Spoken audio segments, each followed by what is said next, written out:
சிவனவன் என் சிந்தையுள் நின்ற அதனால் அவனருளாலே அவன் தாழ் வணங்கி சிந்தை மகிழச் சிவபுராணம் தன்னை முந்தை வினை முழுதும் மோய உரைப்பன் யார்.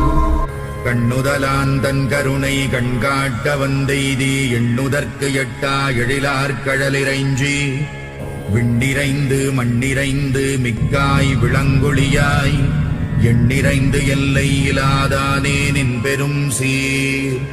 புல்லாவினையேன் புகழுமாறு ஒன்றறியேன் புல்லாகிப் பூடாய் புழுவாய் மரமாகி பல்விருகமாகி பறவையாய் பாம்பாகி கல்லாய் மனிதராய் பேயாய் கணங்களாய் வல்லசுரராகி முனிவராய் தேவராய் செல்லா நின்ற